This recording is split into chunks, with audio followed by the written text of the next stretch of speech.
What's up everyone, it's Travis, and one of my favorite things to do is create same-day edits. Though they're extremely stressful and they can be very nerve-wracking, once it's completed, it's one of the most rewarding things we get to do. And we get to do these for weddings, we get to do them for commercial events, expos, a lot of things where they want that instant gratification, and we can deliver that for them. In order to put these together, it's been a lot of practice, trial and error, but I feel like we have a really good system down. One of the most important parts of the system is proxies. So if you want to learn more about proxies and how they work, I have a couple other videos I've done that will explain that better, but I'm going to skip over that for this one because I'm going to assume you already know what proxies are. We're going to jump straight into this, which is utilizing proxies to speed up your same-day edit workflow. So we currently have two ways of using proxies when it comes to same-day edits. We have the quick way and we have the super duper very quick way. So what I mean by the quick way is we'll use the proxies like you would normally use proxies. The only catch is we create the proxies internally in our camera. If we had to create proxies with Premiere, it would just add way too much slowdown to our editing workflow because we'd be waiting for these proxies to create that it probably wouldn't be worth it in the end. But because of our Sony Alpha cameras being able to record proxies internally, we already have those proxies made. But even sometimes what we'll do with same-day edits is we'll film the 120 frames per second footage in 1080 and just scale it up because we don't want to be slowed down by choppy footage on a laptop. So first thing you want to do is make sure your camera can record proxies internally. Make sure to turn that on.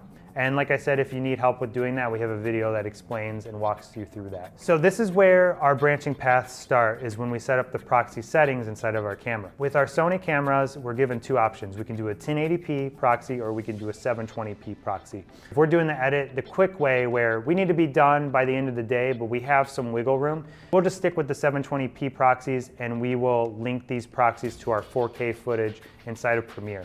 Now let's say we need to knock this thing out in like an hour, like we have no time, this needs to be done super quick. I'll actually record in 1080p proxies because really at the end of the day, the way that we're using these same-day edits, especially if it's just a quick teaser, they're seeing it so fast, they're not gonna know the difference between 4K and 1080p. So what we'll actually do is whenever it's time to dump our footage, instead of dumping any of the 4K footage, which takes up a lot of time because it's a big file size, we'll just grab the 1080p proxy files. By doing this, it saves so much time on the transfer, and it's also gonna save us so much time in the editing. And like I was saying, at the end of the day, the end product, they're not even gonna notice much of a difference. And when it's time to deliver that file for them, of the final edit or of that teaser that we put together, we'll just reconnect all the 4K footage. So the one exception to this rule is our drone. We currently, at this time, use the DJI Mavic Pro 3, and even though it's a fantastic drone, it doesn't have the ability to record proxies internally. But what we'll try to do is we try to be very intentional with the way we use our drone. So the drone isn't something that we just fly up in the air and let it record for 10 minutes straight. We're very intentional about the shots we want, so we only record when we're starting that shot. Even if we drag this footage onto the computer and into Premiere Pro, if it starts bogging down our computer, we can always create proxies of it because it doesn't take up a lot of time because these are short clips. And a lot of the weddings we do, we're required to go to multiple locations in one day.